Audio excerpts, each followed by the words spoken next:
करेगा, धक्का कौन मारेगा? मैंने बोला मैं आऊंगा मारने के लिए।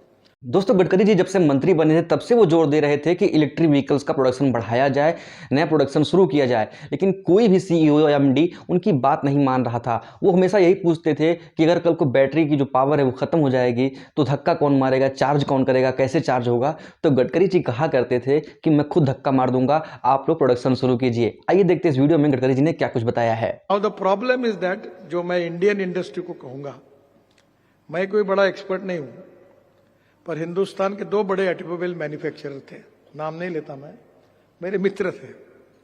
तो मैंने एक को कहा कि तुम एक काम करो, तुम्हारे गाड़ी के साथ आयोडेक्स या अमृतांजन की बोतल भी देते जाओ।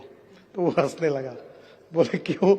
मैंने बोला इतने धक्के खाते हैं कि हमको कभी उतरने के बाद लगता है कि कुछ लगाना चाहिए, तो वो भी देते जाओ। तो फिर उसके एमडी को मैंने कहा कि ये तेरे को डुबाएगा। बोले क्यों? मैंने बोला ये कॉस्ट सेंट्रिक है, क्वालिटी सेंट्रिक नहीं है। और आज आपको बता तो दोनों, जब ऑटोमोबाइल का हुआ तो दोनों कंपनी के एमडी मेरी राह देख रहे थे, मैं लेट पहुंचा तो, और बोले आप देखो हमारे मॉडल्स कैसे हैं। मतलब बहुत अच्छे हैं। दोनों का शेयर बढ़ गया और जो फॉरेन की कंपनी थी उनका कम हो गया। आप जो भी मॉडल बैठने का चकाचक बनाइए, अब वो स्टील में बनाओगे, वो स्क्रू दिखेगा, वो चलता नहीं।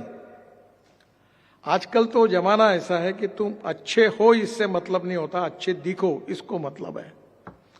तो ये आपकी प्रोडक्ट की डिजाइनिंग और क्वालिटी में, इंडिया में हमारे यहां पहले गाड़ियां रहती थी, अब धीरे धीरे लोगों की भी मानसिकता बदली है और इसलिए रोज नए नए मॉडल्स आ रहे हैं और लोग बुकिंग कर रहे हैं। और कुछ तो मॉडल्स ऐसे हैं कि मेरे यहां लोग बोलते चिट्ठी दो, ये गाड़ी नहीं मिल रही कंपनी।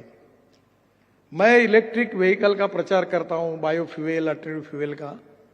इलेक्ट्रिक फ्यूल पे मैं बहुत दिनों से मंत्री बना, तब से इलेक्ट्रिक इलेक्ट्रिक इलेक्ट्रिक करता हूं। मुझे प्रश्न पूछते थे कि रास्ते में गाड़ी बंद होगी तो क्या करेगा, धक्का कौन मारेगा? मैंने बोला मैं आऊंगा मारने के लिए। अभी पूछता हूं मैं, किसी की गाड़ी बंद हुई? नहीं हुई। अब इलेक्ट्रिक कार का वेटिंग लिस्ट लगा है, इलेक्ट्रिक स्कूटर के 400 स्टार्टअप तैयार हो गए हैं। तो मेरा पहला कहना है कि make in India and made in India करो, कॉस्ट को कम करो, कैपिटल कॉस्ट को कम करो और कंपटीशन करो और टेंडर जीतो। जो फॉरेन कंपनी अगर यहां काम करना, एक काम में जो कमाई करना है वो कमाई 3 कामों में करो। और ये सबसे इंपॉर्टेंट चीज है कि हमारे पास एक इनहेरेंट एक्सपर्टाइज है जिसकी कोई फॉरेन कंपनी, इन्वेस्टर चिंता न करे। हम ऑटोमोबाइल का नंबर और पॉपुलेशन का नंबर बढ़ाने में हमको भगवान ने बहुत बड़ी देन दी है। छपाई जोरों से शुरू है, आप चिंता ही मत करिए। और दूसरा है कि lower middle class convert into middle class, middle class into higher middle class.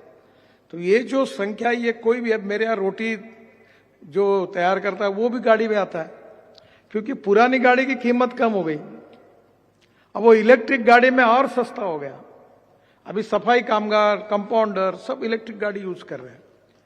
ये जो सोशियो इकोनॉमिक ट्रांसफॉर्मेशन है, इसमें पेइंग कैपेसिटी बढ़ी है। पर आप बोलोगे कि नहीं हम $5 रखेंगे, तो लोग नहीं लेंगे। आप 100 रुपए 200 रुपए का टिकट लगाओगे, लगे तो 4 स्टैंडिंग की व्यवस्था की तो लोग चले जाएंगे। पर आप अगर उसमें अगर आप रेट कम रखोगे तो इकोनॉमिक वायबिलिटी आएगी। जो रेस्टोरेंट्स खोलोगे, पार्किंग प्लेसेस खोलोगे, उससे पैसा मिलेगा, एडवर्टाइजमेंट से पैसा मिलेगा, और मुझे लगता है कि इससे आपको इकोनॉमिक वायबिलिटी आएगी।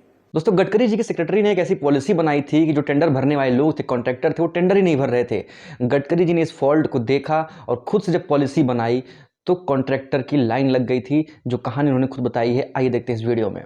और इसलिए रोपवे केबल कार में स्टेट गवर्नमेंट को मैं नम्रतापूर्वक ये कहूंगा, विशेष रूप से हिल स्टेट में, कि आप पावर के बारे में, हिमाचल ने मुझे कहा था कि हम सस्ती पावर देंगे, तो उत्तराखंड, हिमाचल, कश्मीर और कुछ नॉर्थ ईस्ट के पार्ट में पावर को कम करने से ये इकोनॉमिक वायबिलिटी बढ़ेगी।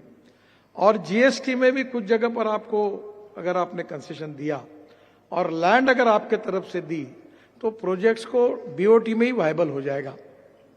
मैं कोई कंसल्टेंट नहीं हूं, ना मुझे कोई बहुत बड़ा ज्ञान है, पर मैं बीओटी का जन्मदाता हूं। इस देश का पहला बीओटी प्रोजेक्ट मैंने शुरू किया था, और जब थाने भिवंडी बाईपास एनएच के ऊपर का था, और मेरे एक सेक्रेटरी थे, वो उन्होंने ऐसी पॉलिसी बनाई थी कि 6 महीने 8 महीने एक भी टेंडर भरने के लिए नहीं आया। वो बहुत अच्छे व्यक्ति थे, पर वो प्रैक्टिकल सोच नहीं रहे थे। तो मैं तो ऐसी गांव से आया था, तो मैंने उनको बोला, साहब एक बात मुझे बताइए कि लड़की की शादी करनी है और आपने लिस्ट बना दी कि उसके घर में मर्सिडीज होनी चाहिए, 400 एकड़ खेती होनी चाहिए, 4 बंगले होने चाहिए। अरे उसकी तो छोड़ो, रिक्शे वाला भी नहीं देख रहा शादी के लिए तैयार, और तुम तो कंडीशन बढ़ाते जा रहे हो। इससे कौन आएगा? और मैंने खुद प्रैक्टिकल पॉलिसी बनाई, तुरंत 7 बिडर आए, और तब से इतना बीओटी चढ़ गया कि अब तो पूरे देश में पॉपुलर हो गया। तो कहीं ना कहीं पब्लिक साइकोलॉजी क्या है, और हम कहां तक, ब्रेकिंग पॉइंट कौन सा है, कहां तक सेल कर सकते हैं, और कैसे अल्टरनेटिव और रिटर्न्स मिलाकर उसको एक प्रकार की सब्सिडी मिलेगी जिससे कॉम्पेंसेट कैसे कर सकते हैं।